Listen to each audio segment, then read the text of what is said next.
This time, on Wild Pacific Rescue, Come on, Buckethead. Let us do you a favor, man. the team struggles to save an elusive sea lion. Here's right there, right off your bow, right off your bow. Help me. Whoa, whoa, whoa. Hold it, hold it. No. Sorry. Stop. A sea otter arrives in critical condition. He's really struggling to get out of there. A seal pup bites off more than he can chew. The seals will kind of bite at part of the fencing. The center suffers an outbreak. They look like hives or something. A blind duck fights to regain its sight.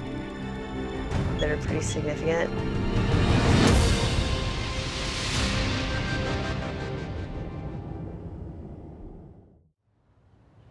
In Vancouver, Canada, an animal in distress arrives at the airport in need of urgent care. Courtney and Casey from the Marine Mammal Rescue Center rush to meet it. That could be the otter coming right now.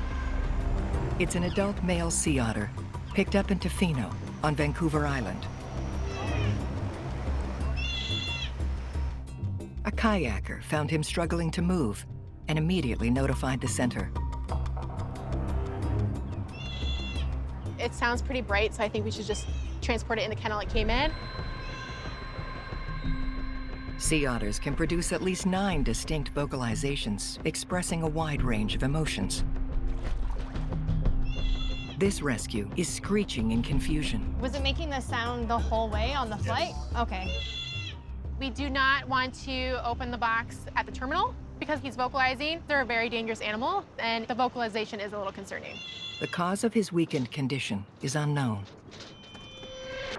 Worldwide, sea otters have suffered greatly over the years from hunting, pollution, and predators. British Columbia's population is currently listed as threatened. This animal is coming in the kennel, so a high-stress environment with not a lot of ventilation, so I'm really concerned here. Time is of the essence. Sea otters aren't built for confined spaces like a kennel.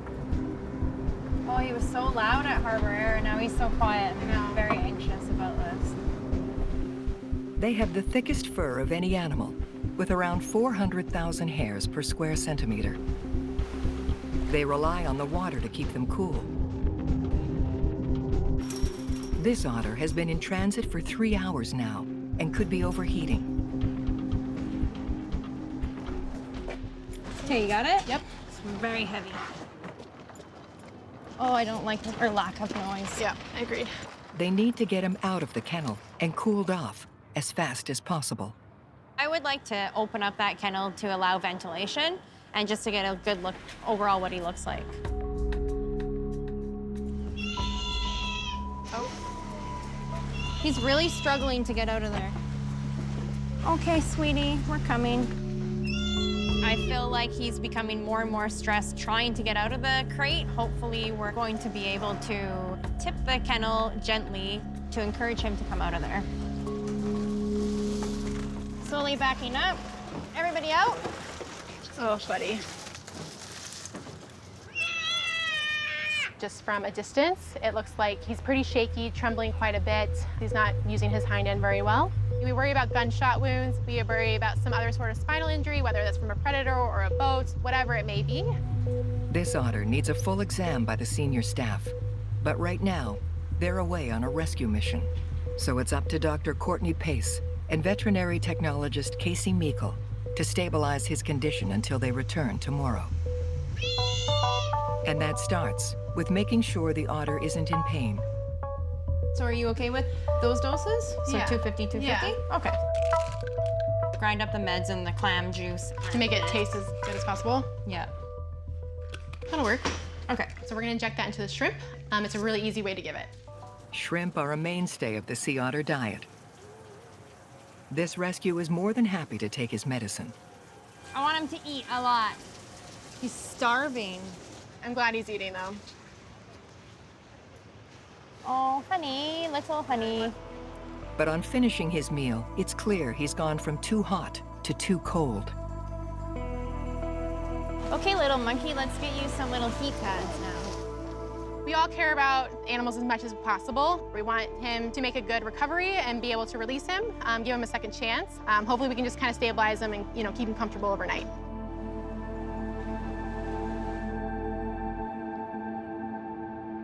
"100 kilometers to the northwest, off Vivian Island in the Strait of Georgia. Come on, buddy. Be here. Dr. Marty Helena and the Marine Mammal Rescue Team are on the water to help a stellar sea lion that's fallen victim to the growing crisis of ocean pollution.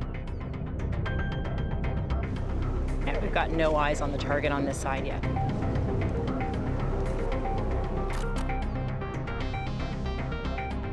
Whale watching tours have spotted the elusive young male with a plastic ring from a discarded bucket around his neck.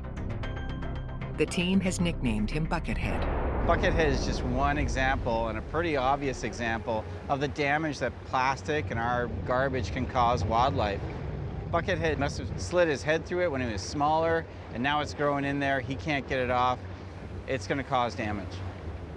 Buckethead appears to be around 4 years old. Male stellars can continue to grow for up to 8 years. If he gets any bigger, the ring could kill him. First got reports of him months ago. We've gone out a couple of times. He's not been there where we thought he might be. It's been a long time, and I'm worried he doesn't have much longer. Stellars are the biggest species of sea lion in the world, with adult males reaching more than 3 meters long and weighing over 1,100 kilograms. Over the past 40 years, world stellar numbers mysteriously dropped by 80%, and the species still faces heavy competition for food and human encroachment. British Columbia's stellars are making a comeback, and the team wants to make sure that trend continues. This is all Vivian Island right here. This is Vivian, and there are certainly a lot of sea lions right now, so hopefully our buddy's there. Come on, Buckethead. Let us do you a favor, man. It's August. The highly social stellars are gathered in haulouts like these, all along the North Pacific coast. Here, they bask in the sun and then slide into the water to fish. Adult stellars need to consume about 6% of their body weight each day.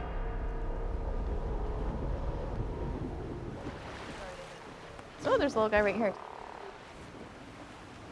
Sea lion, sea lion, sea lion, sea lion. Vivian Island is where Buckethead was last seen, but it looks like he's eluded them again. I see a couple of shadows and I get really excited, and then of course it's a black shadow, so we're looking for a white bucket.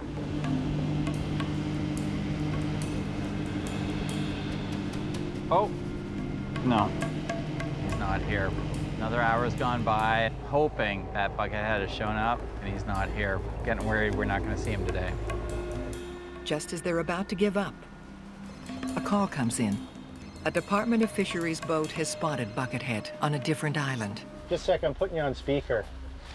Yeah, I want to get away from the rocks so I don't scare him away. Good man. McCrae, right? Yeah, there's lots of lions here. He's sleeping.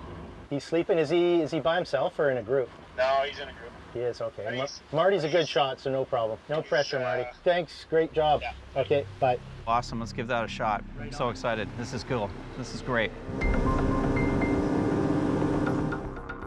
The tip puts Buckethead on McCrae Island, 25 kilometers to the southeast. Come on, Buckethead.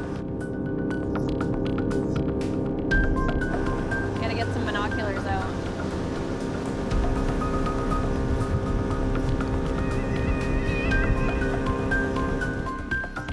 I see him. Oh, there he is, yep.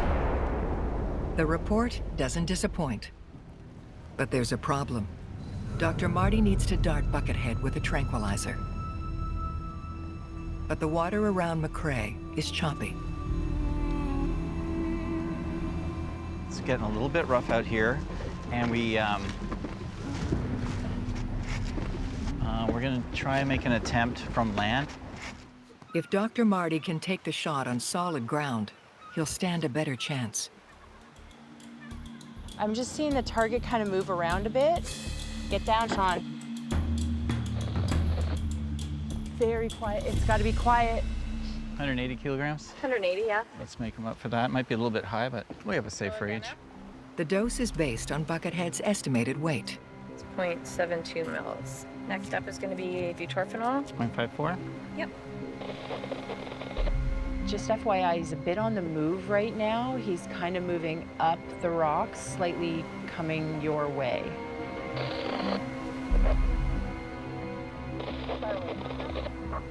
Oh, settling back in. We're gonna arm the dart.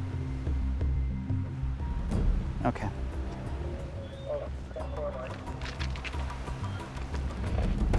Target has moved down to the water's edge. Where did I lost Marty? Oh no, I see him too.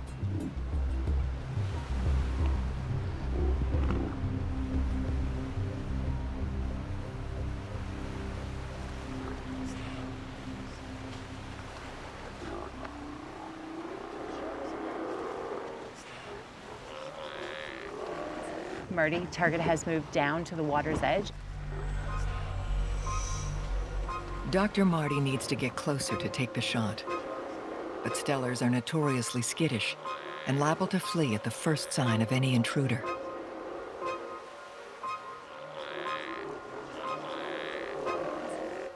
Buckethead senses he's being watched. Okay, he's going to the water, he's going to the water. He's just gone in the water. Target's in the water.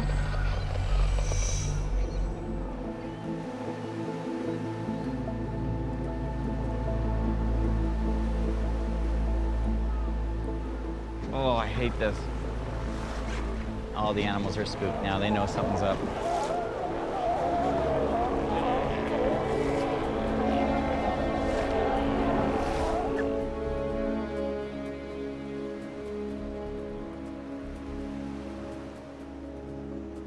I see him. Straight in. Buckethead reappears on an even smaller rock. Sneaking up on land is no longer an option. Oh my gosh, the waves are bad. This is not ideal.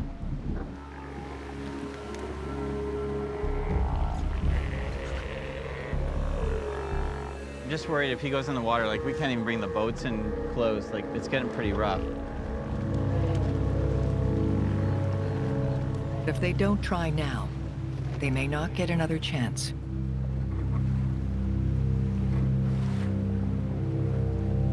We are gonna give it a shot.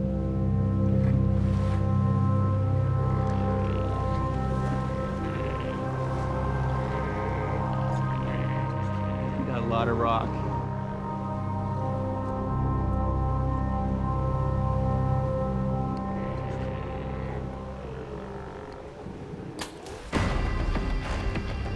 He went in. That's a dart in him. Back us out slow, back us out slow. The tranquilizer will take around 12 minutes to do its job. Staying up there, that's good. Long 12 minutes. You mark a time? Thanks. Now, Buckethead just needs to stay on the rock. If he goes in, they'll have a difficult and potentially dangerous procedure on the choppy water. He's staying put, which is really, really good. So at this point, we're just gonna give the 12 minutes and hope he falls asleep. You got reversals ready, Perfect. Clock's ticking.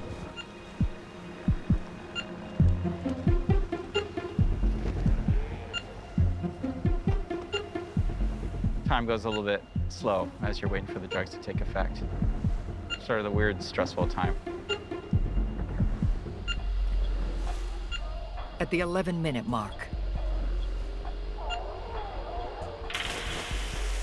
Oh, he's in the water. Yeah, he's in the water. Whoa, whoa, whoa. Whoa, whoa, Matt. the team's job just got a lot tougher. He's right below the drone. Back off, back off. We haven't done the full 12 minutes. Okay, well, hold up, hold up, hold up. They'll have to time their approach perfectly. Right off the front there, Marty. Too soon, and Buckethead could bolt away and out of sight. Where is he? He's doing kind of loopy sea lion thing. Too late, and he could drown.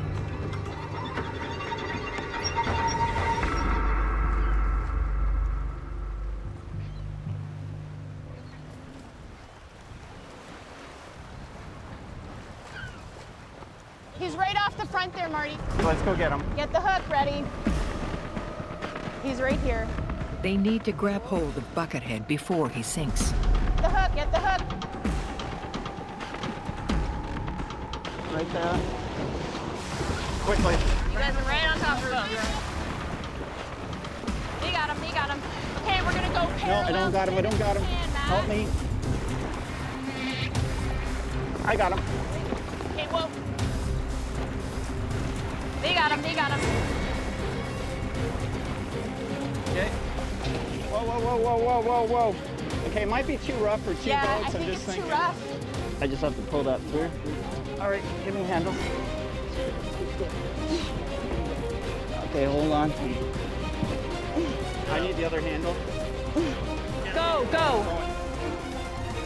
Sorry. Good job, good job. How are you doing, Paul? You got this, Marty, you got this. Yes! Yes, he's free. Everything's good. Go. Oh, head up. Head up, head up. Watch his trach, his head's weird. His head's weird, Marty. It's okay. I got him. All right, I got that. With the ring now off, the team administers a reversal and holds Buckethead above water while he wakes up. Here he comes, here he comes. So I'm just gonna give him one more breath and I'm gonna let him go. And let him go. That's how you do it. All right. He's on your side. That's amazing. We've been after this guy for so many months. We did not want to work him in the water, but everything came together. The team was amazing. Dealing with Buckethead is a perfect example of just what the MMR does and what this team is all about. Guys! Oh.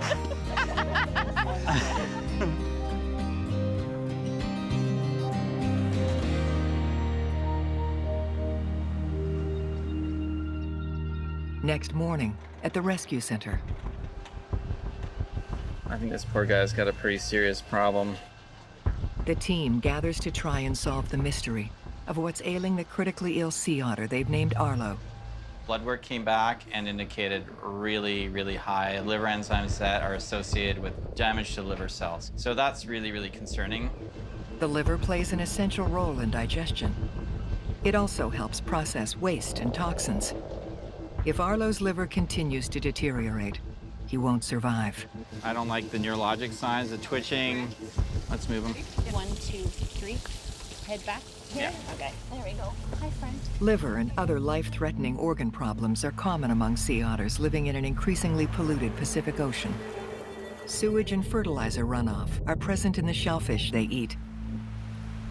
They also groom their fur constantly, and in doing so, unwittingly ingest a steady flow of toxins during their lifetime. The vast majority of animals that come to our facility are here because of the actions of humans. It's very, very important to me to mitigate those negative effects that humans have caused to these animals under our care. You want to help animals that have been hurt by people. So let's move him all the way back. 1, 2, 3. 2, 3. Okay, that's good. Well, we're about to do something fairly complicated. We are going to go ahead and attempt a liver biopsy on Arlo the sea otter. The procedure involves removing a small piece of the liver to be sent to a lab for analysis. Hopefully, the results will reveal what's wrong. We're going to put a special camera inside his abdomen, evaluate his liver in particular, and then send in another instrument to take a few pieces of that liver that a pathologist will evaluate for us. All right, so we got lots of good guts. That's diaphragm. He's breathing over it. Yeah. And a giant liver. Just an amazing view in here. I mean, this machine is incredible. Normal liver color, so there's no tumor. Might be a little swollen there. See that edge? Here? Yeah, a little rounded, yeah. But if I go over here, Is that fluid down there? tiny little bit of fluid, that's not crazy. I'm just looking if there's something hidden underneath the liver that might be a source of problems. Take another little look on this side. We're going in for the liver biopsy. I just want to grab a little bit of liver. I want to make sure I don't nick anything else. Okay, that's my biopsy site. I think it's going to bleed a little bit, but we want it to stop. That's not a lot of bleeding at all. Grab that. Thank you. Now we're gonna deflate the abdomen, so. Today, I really, really, really hope we find a reason for why he is this way and a treatable reason. At the same time, it's an animal welfare issue. It's also a source of information about that animal, about that species, and that's a big deal.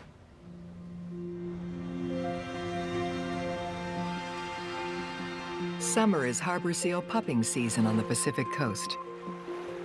Every year, some pups inevitably end up lost or orphaned. Okay, love. Sorry. And is it a seal pup? Concerned citizens are flooding the center with calls. Very small? All right.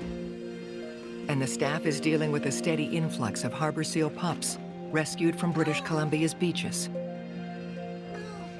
More arrive each day, leaving Casey and the crew with their hands full. What?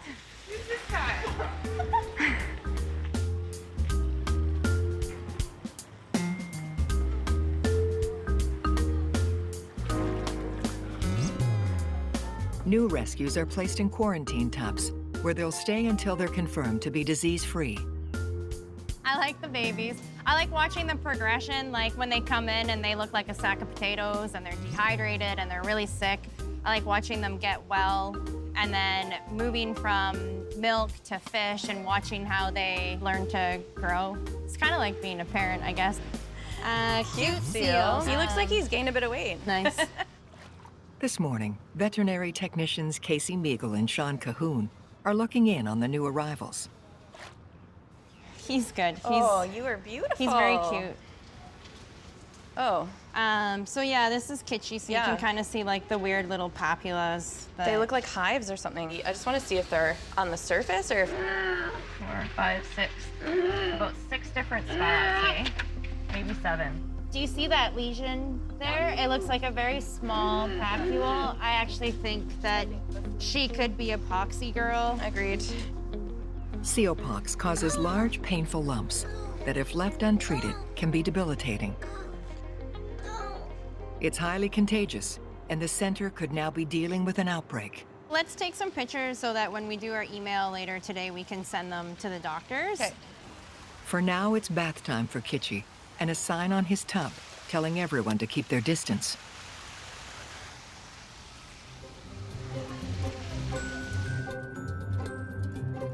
Nearby, the rescue center's assistant manager, Emily Johnson, Hey, get out of there. is working with older seal pups that have been weaned off formula and are now learning to eat fish. I see you. No herring for you.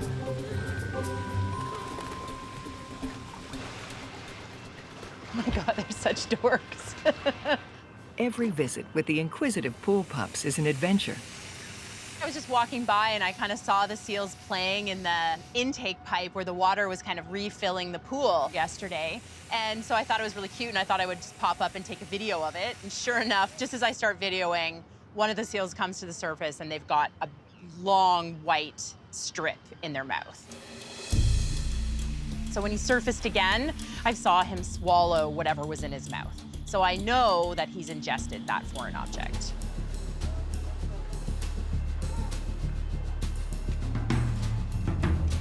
Zip strap is what I believe I saw. That's our big concern right now. The culprit is a youngster called Sealy Dan. Hey, delicious plastic. Get out of here. I'm just looking for any kind of weakness where maybe a zap strap was previously holding something. I mean, every once in a while, the seals will bite at part of the fencing. I'm just not seeing anything where any straps would be missing. Seals are super curious. They will play with and kind of ingest anything that's like that if they can find it. They'll investigate everything with their mouth. Oh, thanks. Thanks a lot. So the thing that has me worried right now is that seal that has swallowed a foreign object. Let's just drop the pool right down. We'll definitely check in the big grate in the middle at the drain. Sure. Look for something. Maybe he's past it, which would be great. And let Marty know and he can kind of make a decision when he gets here. Yeah, What he wants to do. perfect. Okay, great. Thank you. Thanks, Luca.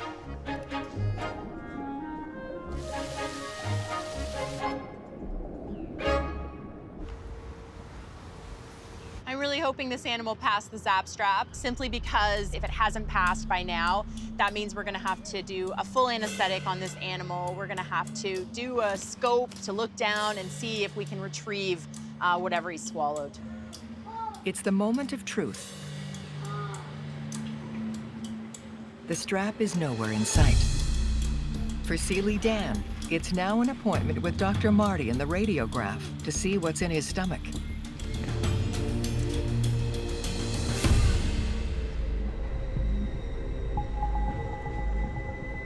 As the day comes to a close, the team is keeping a close eye on Arlo the otter.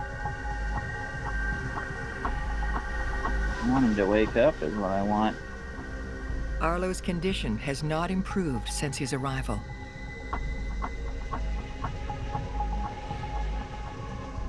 What do you want for the rest of the night? Depends on how he does. I'm likely going to suggest another bag of fluids, maybe try a feed if he's actually alert.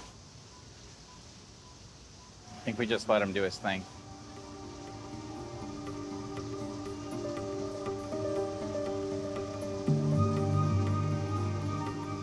They've sent the liver biopsy to the lab for analysis.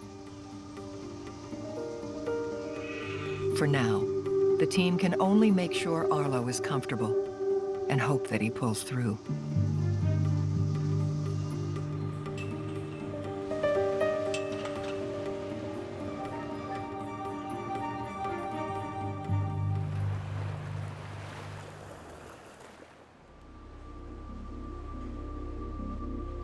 Early next morning, veterinary technician Kendra Luco is checking in on Arlo. Despite the team's best efforts, he didn't make it through the night. I like to think that Arlo was comfortable when he passed. We made sure that he was resting on a comfortable surface with a good amount of heat lamps and warmth throughout the night, as well as pain management to help him rest. We know we did everything we can, and we made him comfortable during his time here so that he wouldn't suffer. Dr. Marty arrives to help. I don't think Arlo ever really recovered. I think he fell asleep and didn't wake up. Arlo's liver had passed the point of no return. Losing a patient is never easy. There's always a connection, no matter how much effort, there's a connection to that animal. That connection and sadness, certainly disappointment, is there.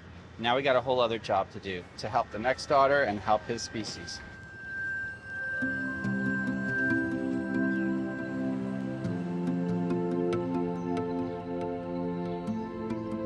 Treating animals at the rescue center is just one of Dr. Marty's jobs. He's also the head veterinarian at the Vancouver Aquarium. It's home to 70,000 aquatic animals, including a vast array of fish, invertebrate, and mammal species.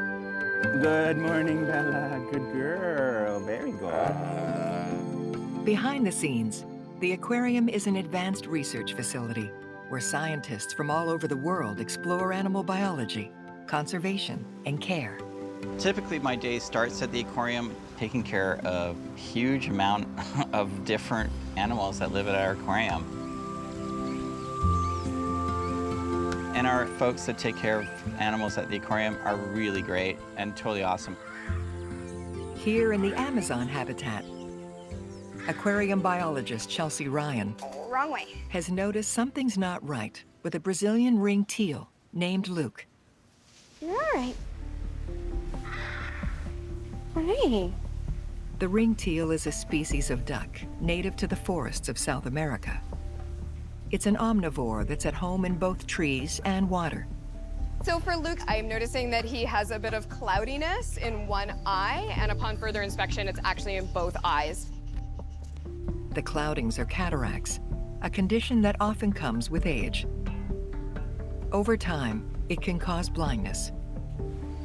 Chelsea has asked Dr. Marty to take a closer look. Has he been losing any weight at all? So he has lost weight since we initially noticed them. Okay. Sort of sounds like he's just not finding his food like he should. Absolutely. Okay. Normally, ducks can see accurately up to 3 times farther than humans, thanks to muscles in their eyes that enable them to adjust the curvature of both the lens and the cornea. Humans can only adjust the lens. This helps ducks see distant objects in great detail. How old is he now? He's around 10 years old. Getting older for a ducky. Yeah. Yeah, like this one is pretty classic cataract. Luke's aging eyes are failing. He needs to see an ophthalmologist, and that means a trip to a specialized animal hospital. You ready, Luke? This is gonna be exciting. Here you go, buddy.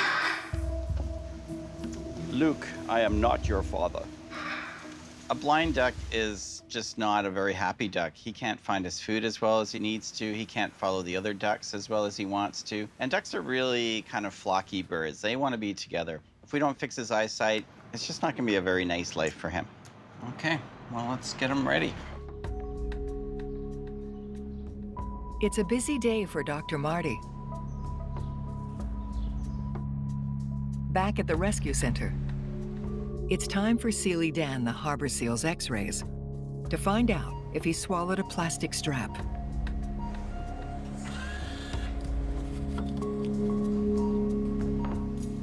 Sure enough, we see several radio-opaque kind of strip pieces inside the stomach. That shows up as sort of a bright white strip. So we know that that's not supposed to be there. There's more than one zip tie. Looks like we've got a few in there, so. A little charcuterie zip tie plate. The confirmation leaves the team with no choice. We can't leave those foreign objects in the stomach. If they pass through into the intestines, they could wrap around themselves, they could create a complete blockage, and then we have a real emergency situation. Danielle, or Cors, can you hand us just some surgical tape from the drawer there? I'm just using it as a gag. Thank you. Dr. Marty will attempt to remove the plastic ties using a gastroscope. We're gonna use the scope. We're gonna pass that right down the esophagus into the stomach. It's got a little camera on the end of it, and what it's gonna do is give an inside view of the stomach, and we're gonna see if we can locate those pieces and pull them out. Just go all the way in there, Sean.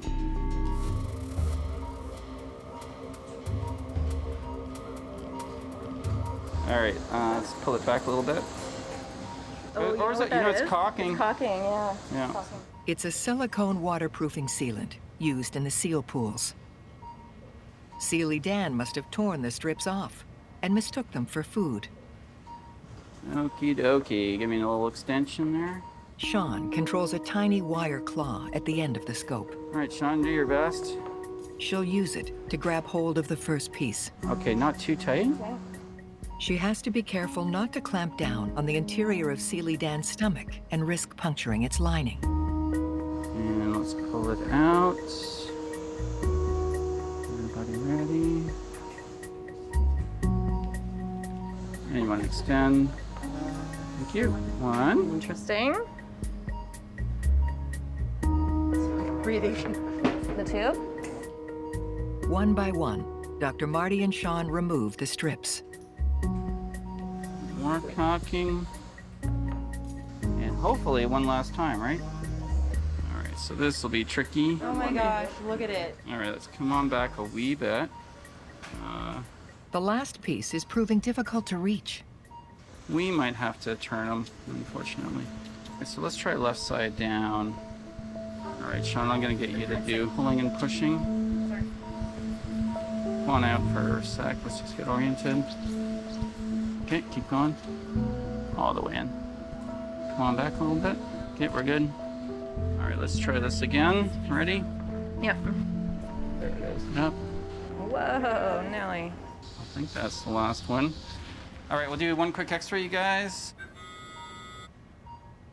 Looks all clear. I think we got everything. Let's take the DV for completion's sake. I'll take that. I'll give you this. I'll take this. Beautiful.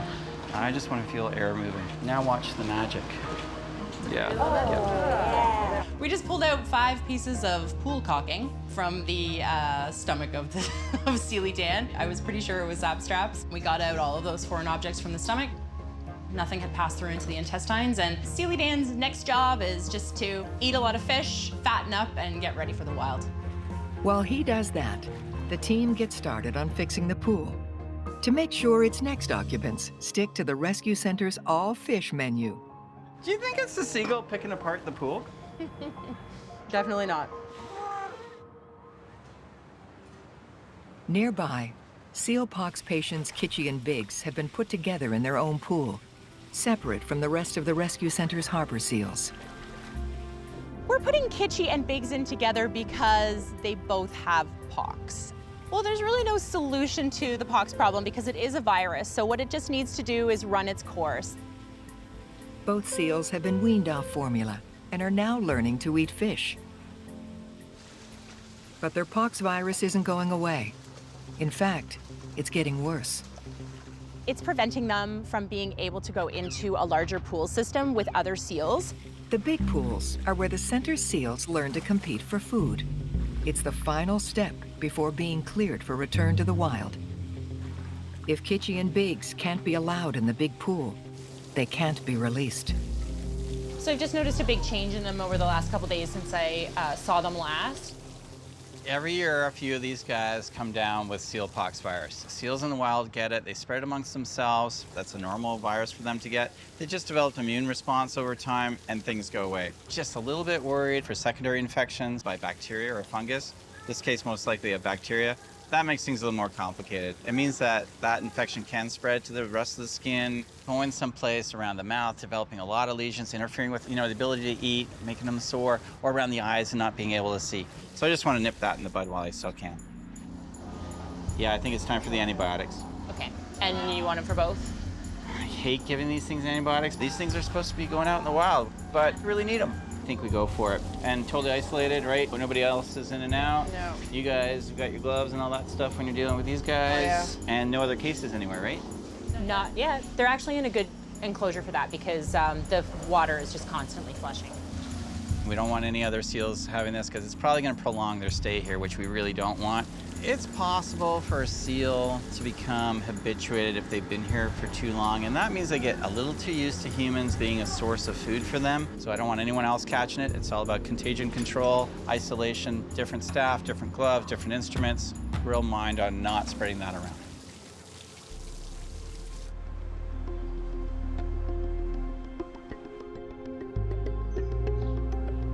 Across town, Dr. Marty has brought Luke to a specialized animal hospital. There you go, Lukey Dookie. We are going to go see our very good friend, Jackie Pierce, who is an ophthalmologist. Hey, little guy. Those cataracts can also cause further complications in the eye, and he could lose an eye. You're a good dog. The right eye is not a good candidate for surgery because the lens in that eye had a cataract and ruptured. So we're doing surgery in the left eye. The main goal with it is for us to restore vision and to improve the quality of life of this little duck. I'm just going to intubate so we can maintain an airway if he decides not to breathe on his own. There are actually quite a few things that could go wrong. He is a duck, and so he kind of has the same sort of anesthetic risk as marine mammals. So he might not breathe quite as well as we want him to, so anesthesia could be a risk. He's an older duck. There might be some underlying complications with his cardiovascular system, for example, that could complicate the anesthesia. And then the surgery itself can be quite complex. So this is a dilute iodine solution. It's safe for the eye. It doesn't have any detergent. Soap is obviously bad for the eye, so we don't want anything that's gonna make bubbles or suds at all. Got a good breath? Yeah, there's breaths for sure. I think he's breathing on his own. I got a pretty good focus on the eye, and you guys are happy with position, right? Mm-hmm. Dr. Jackie will use an operating microscope to work on Luke's tiny eye. Eyes are eyes, but there's always really interesting species differences. So in birds, they have a very, very thin cornea. In this bird's case, it's a very small eye, very, very large cataract that is sort of occupying space and expanding into the anterior chamber of the eye and is very close to the cornea. So I have about a 0.5 or 0.3 millimeter space to get a knife in and then to perform the surgery. No, this is good. Do you see any breaths from your angle, Sean? Yeah, I can see his little tail feathers moving. Just a few breaths on his own. Perfectly still for Jackie. So now I'm gonna phaco out the lens. Dr. Jackie makes a tiny incision in Luke's cornea. She uses an ultrasound tool to break up the cloudy lens underneath and a suction component to extract it. Good. Okay, so the lens came out nicely. It's a very soft lens, which is typical of birds. Without the lens to help him focus, Luke's vision won't be perfect. but he'll at least be able to see his friends and find his food. Jackie, if you sense any movement at all, please Nope, let me I'm know. good. Breath. Still wee ones. Yeah. I'll do one every 30 seconds. Yep. Now I'm stitching up the cornea. It's just really small tissue.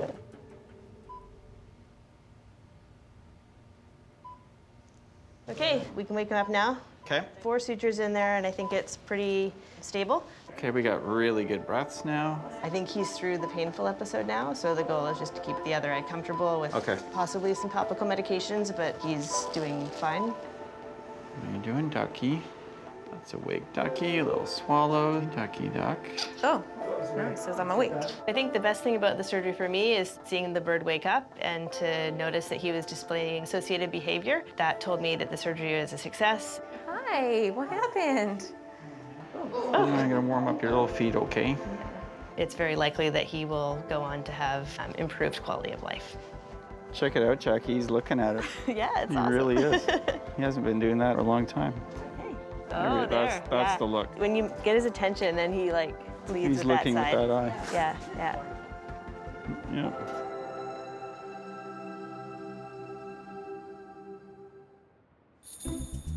3 weeks later, it's feeding time for the harbor seal pups. A harbor seal's diet that we have at the center is primarily herrings, and we do supplement those animals with vitamins and minerals to ensure that they do stay healthy longer. Get him, Floyd.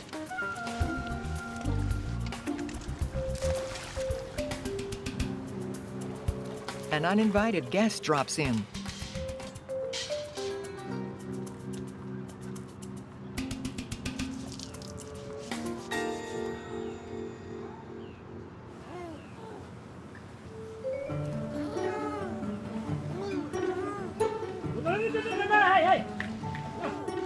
How did he get the lid off?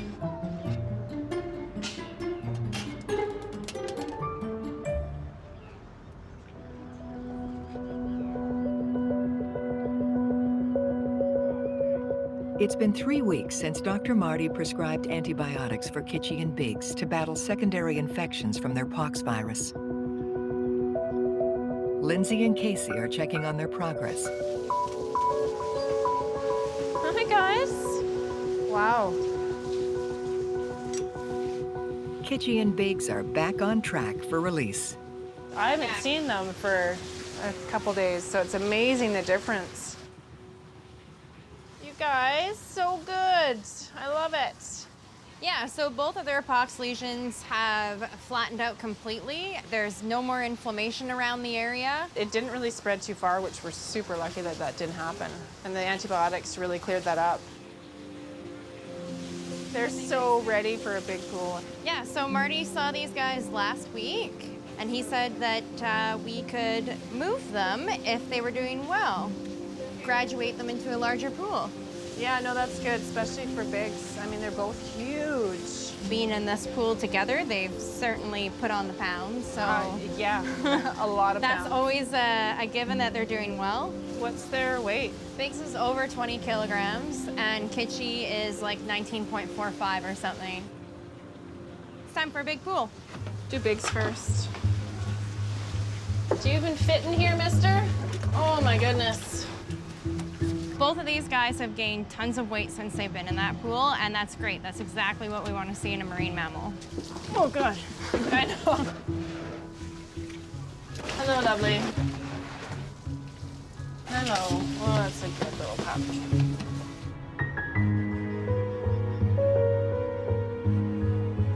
How many does that make in the pool now? She's number 9. Hi, sweetie. There you go, mister. Oh, who was that swatted? Wow. Somebody's very excited. I think the biggest problem there is that Biggs will be the largest seal in that pool at 20.5 kilograms. The other ones are around 18 or 17 or so, so they'll have some catching up to do. Time for Kitchy. Oh, look at her go. Hi. Oh, there she goes looking for Biggs.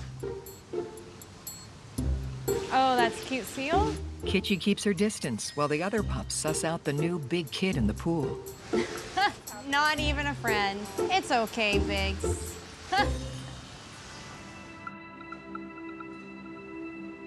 It's a new day at the Vancouver Aquarium. Can you swallow that one? Good boy. Big touch. Good.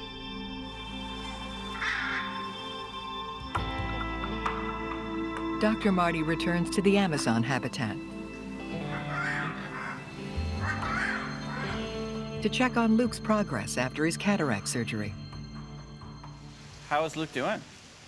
Really well. He has been up in his weight and holding it steady. So good. He's been really good at finding his food bowls, Yeah. and he seems to be hanging out more with Peaky, which was his kind of best friend duck. I love his appetite. He looks like he's eating really well. He's going after the food right here, even in front of me, which is awesome. He's not shutting the eye at all, is he? Nope, no closing of the eye. Today is the last day for his eye drops. Okay. Luke has one really good eye now. Unfortunately, we weren't able to do anything for the other eye. It's not perfect, but it's really good. Look at your pretty eye. He's doing just great. The sutures are now dissolved, they're gone, and his eye is working great. He's showing no signs of discomfort. I hope you're happy too. There you go, buddy. That's so good. Like from here, he's avoiding obstacles. He's socializing with the other ducks, which is something we really wanted him to do. Like he's absolutely using that eye. Yeah, it feels really great to be able to give him a normal life back. He's swimming a lot more now again, which is so awesome. I couldn't be happier.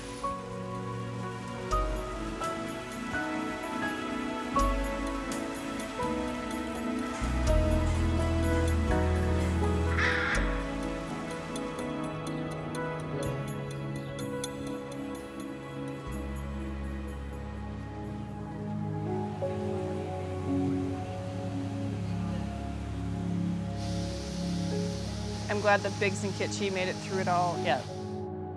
6 weeks have passed since Kitchi and Biggs were diagnosed with seal pox.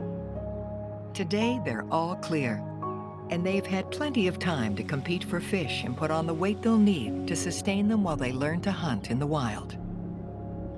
Today is a good, exciting day. Kitchi and Biggs, our former pox kids, are heading back to the wild today. The question is, after all the extra time being cared for by the staff, will they want to go? Kitchi is now scraping at the door, though. That's a good sign. Ready to Go. go home. They're being taken to a quiet beach north of Vancouver, where there'll be few people to distract them.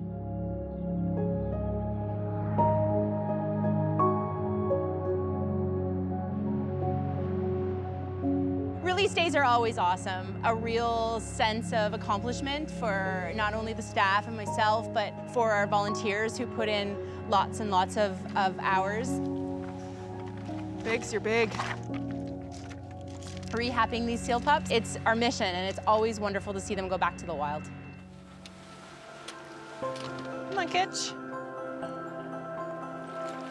It's time, my friend. Kind of like taking a little peek around, and they sort it out. Come on, move around. You got this, bud. Keep going. That's it. After a quick sniff of the sea air, the pair waste no time. That's it, bud. That's galumping at its best right there. That's Olympic galumping. It's so great to be able to have this goal and accomplish it. It's nice to take moments with these animals and just take the time to appreciate how far they've come. It's never not great to see them go back to the wild. I love it. There they are. That's got to be one right there. That's one over there, yeah. Oh, there's a little tiny. Oh, there's two heads over there. Aww. Do you see them? Yeah. Oh, he's down again.